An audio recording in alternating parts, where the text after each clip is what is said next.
খেলা হবে, তাদের ক্যাপ্টেন নাকি এখন বিদেশে অবস্থান করছে।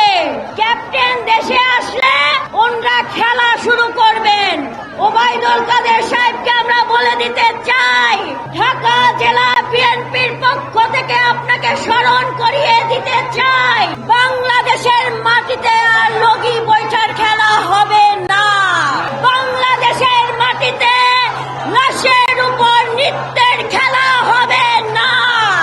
আলটিমেটাম দিতে চাই, আজকের এই সমাবেশ, যে সমাবেশ আপনারা গত 25 তারিখে সমাগমের কথা চিন্তা করে ভয় পেয়েছিলেন, প্রশাসনকে সাথে নিয়ে ঢাকা জেলা বিএনপির মঞ্চ আপনারা রাতের অন্ধকারে ভেঙে দিয়ে প্রমাণ করেছেন আপনাদের পায়ের তলার মাটি ভেঙে গেছে।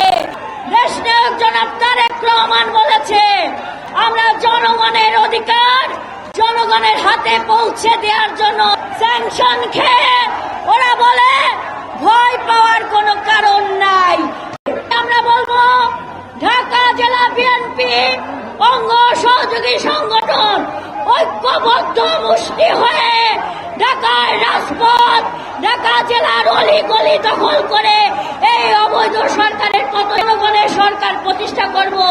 দেশনায়ক জনাব তারেক রহমানের হাতকে শক্তিশালী করব। আজকের এই বাইতুল মোকাররমে এই সাহস পেল কোথায়? পেয়েছে ওদের কারণে। অতএব আমি স্পষ্ট ভাষায় বলতে চাই, কোথায় আছে ফরিদ উদ্দিন মাসুদ, কোথায় আছে আজকের এই মিসবাহুর রহমান, কোথায় আছে মাওলানা রুহুল আমিন? প্রত্যেককে আইনের কাঠগড়ায় দাঁড় করিয়ে তারপরে জনসম্মুখে বিচার করতে হবে যে তোমরা যদি তওবা করো, তারপরেও জনগণ যদি ক্ষমা না করে, তাহলে তোমাদের কোনো স্থান হবে না। যদি তোমরা মানবতা বিবর্জিত কাজে সংগঠিতভাবে ঐক্যবদ্ধভাবে জড়িত থাকো, তার বিচার করতেই হবে। আর তারা তো জড়িত, এটার তো প্রমাণ আছে। শাহবাগের কথা আপনাদের ভুলে গিয়েছেন? এই ফরিদ উদ্দিন মাসুদ শাহবাগে গিয়ে কি বক্তব্য দিয়ে এসেছে? তিনি বলেছেন সাইদি নিজামী, কাদের মোল্লা সহ এই ধরনের অনেকের নাম উচ্চারণ করে, গোলাম আজম সহ তাদের নাম উচ্চারণ করে বিচার চেয়েছিল। মনে আছে আপনাদের? কিন্তু যাদেরকে বিচার করা হয়েছে, আপনার কাছে কি মনে হয় যে তাদেরকে সুষ্ঠুভাবে বিচার করা হয়েছে? কোশ্চিনকালেও না। তাহলে তাদেরকে বিচার করা হয়েছে অন্যায়ভাবে। এই অন্যায়ভাবে বিচার কেন করেছে? আর এই অন্যায়ভাবে বিচারকে যারা যারা এরকম করে দাবি তুলেছে, তারাই তো আজকের দোষর, তাদের তো বিচার হওয়া উচিত। এই ফাঁসির কাজে সহযোগিতা করেছেন ফরিদ উদ্দিন মাসুদ। এই কাজগুলোতে চুপ করে বসেছিলেন যারা, সেই আলেম নামের কলঙ্কদেরকে আজকের তালিকাভুক্ত করে তারপরে আইনের আশ্রয় যদি তাদেরকে আইনের কাছে সোপর্দ করা না হয়, তাহলে বাংলাদেশে আপনাদের প্রত্যেকটা দিন আপনাদের উপরে এরা জুলুম, নির্যাতন, অত্যাচার বিভিন্নভাবে করতে থাকবে। আজকে করেছে আপনার এই বাইতুল মোকাররমে, আর একদিন দেখবেন কওমি মাদ্রাসায় করে বসেছে, আর একদিন দেখবেন আর এক জায়গায় গিয়ে বসে আছে, আর একদিন দেখবেন গ্রামের মধ্যে গিয়ে বসে আছে। এই ফিতনা এখনই বন্ধ করতে হবে। এই দেশটা শুধুমাত্র স্পষ্ট করে জানিয়ে দিতে হবে, কোন খুনি দোসরদের জায়গা এই দেশ না। গণতন্ত্র মানে এই নয় যে যারা আমাদেরকে গণহত্যা চালিয়েছে কয়েকদিন আগে, তাদেরকে যারা সাহায্য করেছে, তাদেরকে আমরা গণতান্ত্রিক প্রক্রিয়ায় পুনর্বাসন করব। প্রশ্নই আসে না, প্রশ্নই আসে না। আমাদেরকে সে কারণে কথা বলতে হবে এবং আমাদেরকে জাতির কাছে এই তথ্য পৌঁছে দিয়ে জাতিকে ঐক্যবদ্ধভাবে তাদেরকে গ্রেপ্তার করানোর জন্য উদ্বুদ্ধ করতে হবে। যাই হোক প্রিয় বন্ধুরা আমার, আমরা সকল প্রকার সন্ত্রাস নৈরাজ্যের বিপক্ষে। আমরা এই স্বাধীন বাংলাদেশকে নিয়ে এগিয়ে যেতে চাই। আমরা বাংলাদেশের সুষ্ঠু সুন্দর পরিবেশ গড়তে চাই। আমরা বাংলাদেশের ভালো মানুষদেরকে নিয়ে, একটা মানুষ দল করে না, আপত্তি নাই। একটা মানুষ সন্ত্রাসী করে না, আপত্তি নাই। লোকটা আপনার দল করে না, আমার দল করে না, কোনো আপত্তি নাই।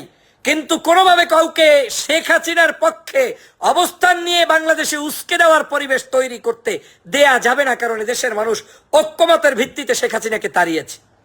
যদি তাই হয়, তাহলে এই মানুষগুলো এখনো কেন ঘুরে ঘুরে এরকম ষড়যন্ত্র করছে? এরা কিন্তু আপনারা দেখবেন ইসলামিক ফাউন্ডেশনে ষড়যন্ত্র করবে, তারা কিন্তু ইসলামিক মিশনে ষড়যন্ত্র করবে, তারা কিন্তু এভাবে করে বিভিন্ন সংস্থায় ষড়যন্ত্র করবে, মসজিদগুলোর মধ্যে ষড়যন্ত্র করবে।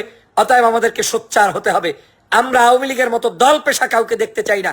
আমরা আগামী দিনে খতিব দেখতে চাই, দল নিরপেক্ষ একজন খতিব, যে ব্যক্তি ইসলামের কথা বলবে, নির্দ্বিধায় কথা বলবে, বুক উঁচিয়ে কথা বলবে, মুখ উঁচিয়ে কথা বলবে, কারো চক্ষু রাঙাতিতে ভয় পাবে না, সেরকম একজন আলেম চাই। আমরা এখানে আর কোনো দলবাজি, ওই কওমি জননী উপাধি আর আওয়ামী লীগের নমিনেশন পদপ্রার্থীকে আমরা এরকম অন্ততপক্ষে বাইতুল মোকাররমের খতিব দেখতে চাই না।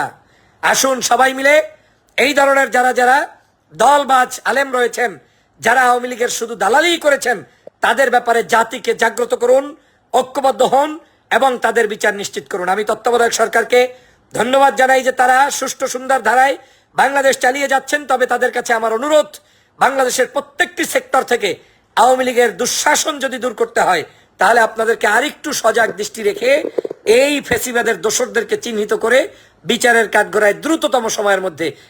আপনারা জানেন যে আমরা মাত্র কয়েকদিন আগে 5ই আগস্ট বাংলাদেশকে নতুন করে স্বাধীন করেছি। কিন্তু আমরা এই বাংলাদেশকে স্বাধীন করেছি কোনো আওয়ামী লীগের প্রেতাত্মা, আওয়ামী লীগের দালালদেরকে পুনর্বাসন করা কিংবা তাদেরকে ক্ষমতায় রেখে তাদের হাতে সবকিছু রেখে দেশ পরিচালনার জন্য নয়। বাংলাদেশে যারা বিপ্লব সাধন করেছে, বিপ্লব করেছে, তাদের মূল স্পিরিটটা ছিল বাংলাদেশের স্বাধীনতাকামী, স্বাধীন চেতা মানুষের কার্যক্রম পরিচালনার জন্য। আপনারা জানেন আওয়ামী লীগের জমানায় বাংলাদেশে ফরিদ উদ্দিন মাসুদ, মেজবাহুর রহমান, তারপরে এই যে খতিব সাহেব, রুহুল আমিন সাহেব, এরা সবাই মিলে কি পরিমাণ আওয়ামী লীগ তন্ত্র করেছে, বাংলাদেশে প্রতিষ্ঠা করেছে, আলেম সমাজের মধ্যে বিভাজন সৃষ্টি করেছে, আলেমদেরকে কলঙ্কিত করেছে, কওমি অঙ্গনকে বিতর্কিত করেছে। এই মানুষদেরকে বাংলাদেশের কোনো জায়গায়, কোনো পদে, কোনো স্তরে বাংলাদেশের জনগণ দেখতে চায় না। বাংলাদেশের জনগণ মনে করে যারা যারা আওয়ামী লীগের সময়ে অপবিত্র কাজ করেছে, অন্যায় কাজ করেছে, জুলুম করেছে, বাংলাদেশের স্বাধীন চেতা মানুষের উপরে নির্বিচারে গুলি, হত্যা, নির্যাতনের সময় মুখে কুলুপ বেঁধে বসেছিল, আলেম নামের যারা কলঙ্কিত করেছে, সেই সকল প্রত্যেককে শেখ হাসিনার মতো করে বিচারের কাঠগড়ায় আনার জন্য বাংলার জনগণ এখন অপেক্ষা করছে। প্রিয় সহযোদ্ধা ভাইরা, আপনারা জানেন ফরিদ উদ্দিন মাসুদের কথা। শাহবাগে গিয়ে তিনি যখন বাংলাদেশের ইসলামপন্থী নাগরিকদের ফাঁসির জন্য বক্তব্য দিয়েছিলেন, তখন এদেশের অনেক মানুষেরই হয়তো মুক্তভাবে কথা বলার অধিকার ছিল না বিধায় তারা দীর্ঘ 16 বছর পর্যন্ত আপনাদের উপরে অত্যাচার করেছে, জুলুম করেছে, যা ইচ্ছা তাই করেছে। আরেকজন টাউট মাওলানা হচ্ছে এতদিন পর্যন্ত যে ব্যক্তি খতিব হিসাবে দায়িত্ব পালন করছেন, রুহুল আমিন সাহেব, এরা প্রত্যেকেই আজকের এই বাংলাদেশের বর্তমান সময়ে আমাদের এই স্বাধীনতাকে তারা ধ্বংস করছে, স্বাধীনতার চেতনাকে তারা নষ্ট করে ফেলছে। প্রিয় সহযোদ্ধা ভাইরা, আজকের সে কারণে সময় এসেছে বাংলাদেশের সকল জনগণ বিশ্বাস করে যে এই ধরনের কুচক্রী মহলদেরকে কোনো অবস্থায় এস্টাবলিশ হতে দেয়া যাবে না। খতিবের নামে হোক আর মুয়াজ্জিনের নামে হোক আর ইসলামী দলের নামে হোক, অন্তত পক্ষে হাসিনার দোসরদের বাংলাদেশে কোনো স্থান হতে দেয়া যাবে না। সে আপনার আপন লোক হোক আর দূরের লোক হোক, যারাই দালালি করেছে, যারাই শয়তানি করেছে, যারাই মানবতা বিবর্জিত কাজ করেছে, যারাই জুলুম করেছে, যারাই আমার দেশের সাধারণ আলেমদের পক্ষে দাঁড়াতে পারে নাই, প্রত্যেককে এখন এই মুহূর্তে জনগণের কাঠগড়ায় দাঁড় করাতে হবে।